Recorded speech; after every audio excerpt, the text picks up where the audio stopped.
What's up, guys? There was an amazing clip that I just saw from RFK, and where an unfair reporter, Crystal Ball, tries to sort of attack him and, say that he doesn't care about Palestinian lives and that, Israel is making more Hamas fighters by killing more of them and then basically radicalizing them, even though we saw in Japan that that wasn't the case.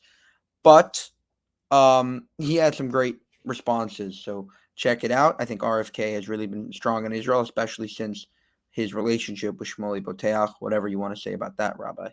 At what point do you say, okay, it's enough? Because the other piece of this, even if you say, and I know you're not saying this, but even if you say, I don't care about the Palestinian lives, they got to do what they got to do. It's the cost of war. What are you going to do?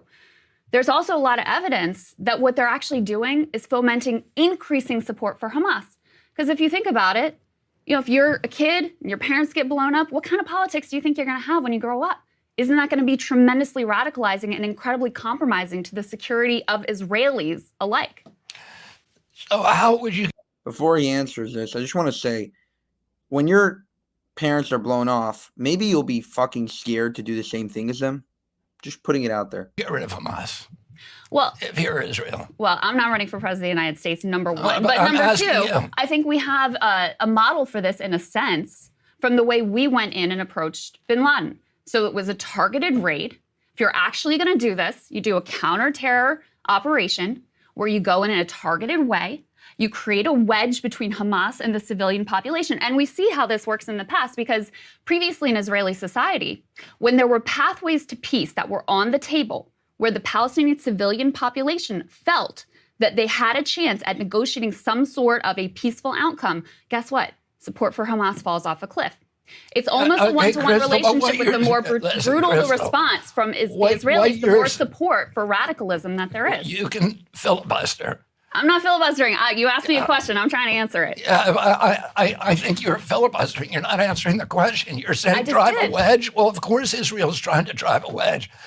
By offering some other path that's not terrorism and not violence. What is that path? It's a path to two-state solution or some sort of a just and lasting peace. And the Palestinians not only have rejected. They don't want a fucking two-state solution. This is bullshit. That, but Hamas, its whole purpose was the reason that Hamas was able to get all this popular support and take over was because of its opposition to any negotiation. Hamas just came out and said that they support Israel's PLO and recognize Israel's right to exist. On the other hand, you have the ambassador, the Israeli ambassador to the UK saying we will absolutely no to a two-state solution. I just cannot let you tell that's just not true. Ismail Haniyeh was on TV on Al Jazeera yesterday, saying we're going to do this again and again and again. We will never negotiate. Which we covered and which is disgusting. But there's no. What about the facts? But hold on. What about the fact that? What about the fact that Netanyahu and his government have said absolutely no? They built up Hamas. Okay, so she goes from saying that Hamas is willing to go for a two-state solution to then 5 seconds later realizing that she was wrong, but not admitting she was wrong. Just filibustering and going to the fact that Israel, doesn't want a two-state solution. Just unbelievable. To try to thwart any sort of Palestinian statehood. Where's the focus on that? I'm not defending Netanyahu, and I don't co-sign, what Netanyahu and Likud do. Israel is a divided country. 80 or 20% of the population were on the street demonstrating against Netanyahu. What I'm saying is Hamas is a criminal enterprise. Sure. Yes. The Palestinian, and you talk about solutions for the Palestinian people. The Palestinian people are arguably the most pampered people by international aid organizations in the history of the world. Are you kidding me?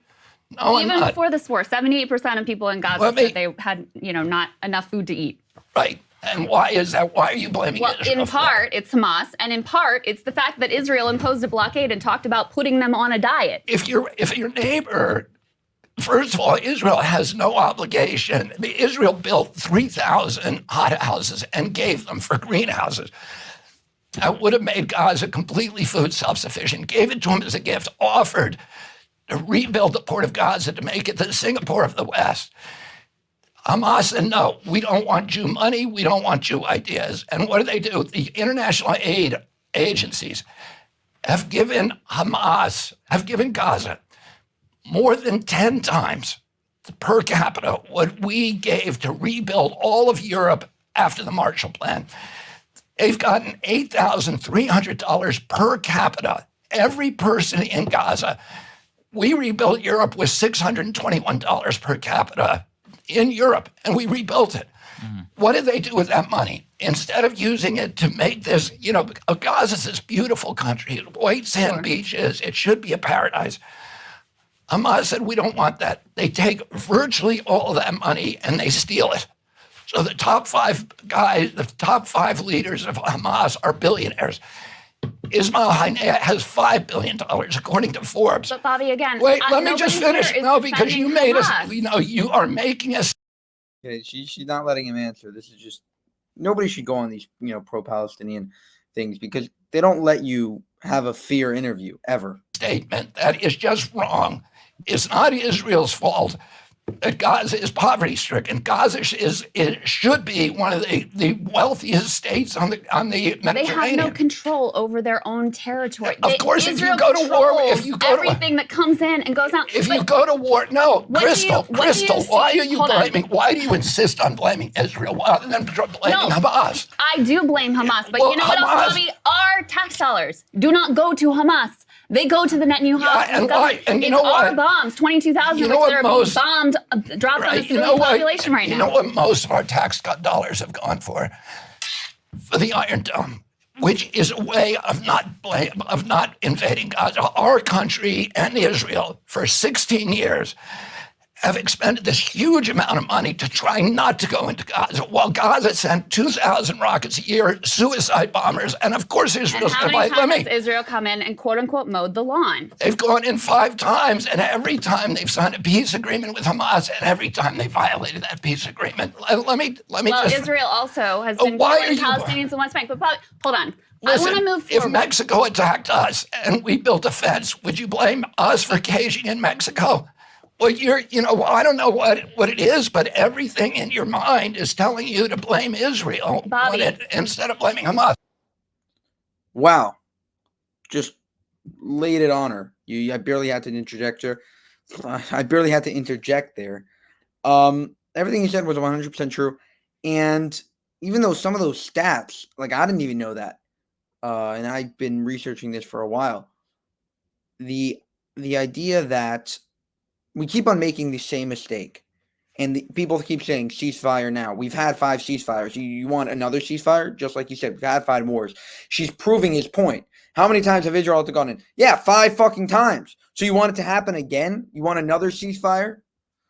None of this makes any sense. The only reason Israel is still in this situation is because of Israel's weakness. And I think that Netanyahu is not to blame for being too strong. I think Netanyahu is to be commended for how strong he's been, and really to be criticized for that he's not been strong enough. For more, subscribe to Jewish Uncensored and go to buymeacoffee.com/JewishUncensored to help us make more of these videos.